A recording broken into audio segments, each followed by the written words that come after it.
Assalamualaikum warahmatullahi wabarakatuh. Alhamdulillahirabbil alamin wassalatu wassalamu ala asyrofil anbiya'i wal mursalin wa ala alihi washabihi ajmain. Pertama-tama saya ucapkan terima kasih kepada dosen pengampu mata kuliah model dan desain pembelajaran Penjas. Saya di sini akan mempresentasikan makalah yang berjudul Analisis Pengertian Tujuan dan Manfaat Mempelajari Model dan Desain Pembelajaran Penjas.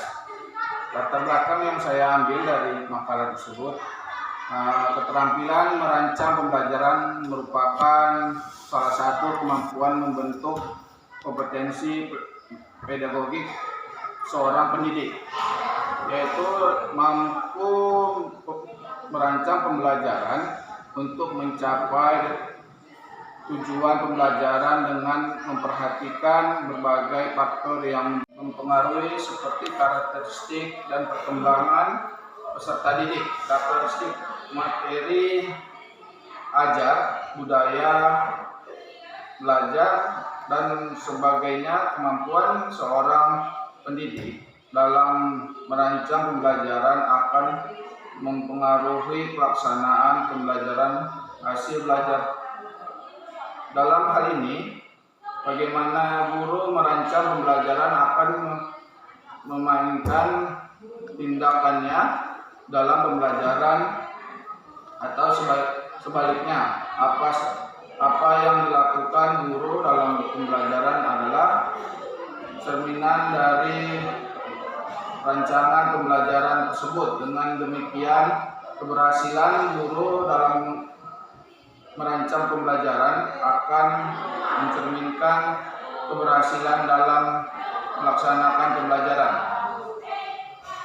Pengertian desain pembelajaran. Desain pembelajaran adalah perkembangan secara sistematis dan spesifikasi pembelajaran dengan menggunakan teori belajar dan pembelajaran untuk menjamin kualitas pembelajaran. Menurut pendapat Suparman, mendefinisikan desain pembelajaran merupakan pengembangan instruksional desain instruksional perancangan pembelajaran sebagai suatu proses sistematis dan efektif dalam mengidentifikasi masalah, mengembangkan strategi, bahan, evaluasi, efektivitas, dan efisiensi dalam mencapai tujuan pembelajaran. Tujuan desain pembelajaran itu untuk merancang dan mengembangkan sistem pembelajaran dipengaruhi oleh beberapa komponen sebagai berikut. Yang pertama itu kemampuan awal peserta didik dan potensinya. Yang dimiliki tujuan pembelajaran umum dan khusus adalah pembelajaran kompetensi yang dikuasai oleh peserta didik. Yang kedua, analisis materi pembelajaran yang digunakan untuk tujuan pembelajaran. Selanjutnya, analisis aktivitas pembelajaran merupakan proses menganalisis subtopik dan materi yang akan dipelajari. Mengembangkan media pembelajaran yang sesuai dengan tujuan pembelajaran dan kemampuan peserta didik. Strategi pembelajaran dapat dilakukan secara makro dalam kurun 1 tahun atau mikro dalam kurun 1 kegiatan pembelajaran. Cara mengajar sumber belajar adalah sumber yang dapat diakses untuk memperoleh materi yang akan dipelajari dan penelitian belajar tentang pengukuran kemampuan kompetensi yang dikuasai oleh peserta didik. Pendidikan jasmani, olahraga, kesehatan adalah proses pendidikan yang memfasilitasikan aktivitas fisik, menghasilkan sumber bahan bioholistik dan kualitas individu, dan baik dalam hal fisik, mental, serta emosional. Dalam pelaksanaan pembelajaran di sekolah, untuk mengetahui keberhasilan kemampuan peserta didik mengikuti pembelajaran pendidikan jasmani, guru menggunakan instrumen psikomotorik, baik dari aspek fisik, kognitif, atau apabila disebut dengan aspek kemampuan berbakat dan efektif berpikir dan efektif sebagai sikap, sehingga apabila peserta didik dalam 3 komponen penilaian tersebut memenuhi kriteria ketuntasan belajar, maka peserta didik tersebut dinyatakan berhasil dan dalam mengikuti pembelajaran pendidikan jasmani.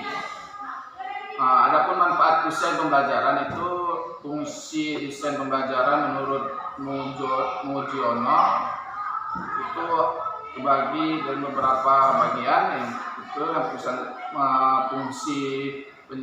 fungsi perencanaan, itu memiliki komponen-komponen yang harus disiapkan, antara lain topik.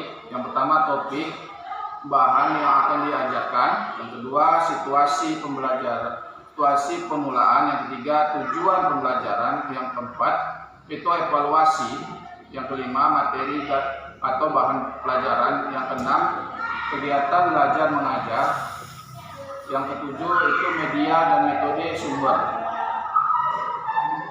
Fungsi pelaksanaan desain pembelajaran juga berfungsi untuk mengaktifkan pelaksanaan proses mengajar sesuai dengan rencana. Desain pembelajaran dibuat oleh guru memiliki kegunaan dengan hasil akhir proses pembelajaran. Kesimpulan dari proses pembelajaran desain ini, model dan desain pembelajaran merupakan suatu hal yang harus dipahami oleh seseorang pendidik untuk bisa menciptakan metode pembelajaran yang baik dan efisien, sehingga ilmu yang disampaikan oleh pendidik dapat diterima baik oleh murid atau siswa.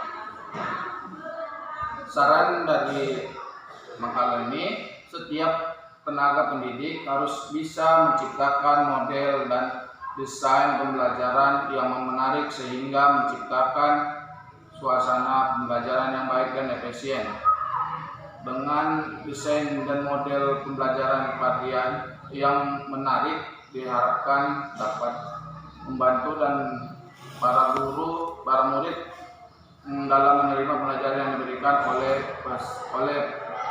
peserta didik yang diberikan oleh guru. Sekian dari saya presentasi hasil makalah saya. Sekian, wassalamualaikum warahmatullahi wabarakatuh.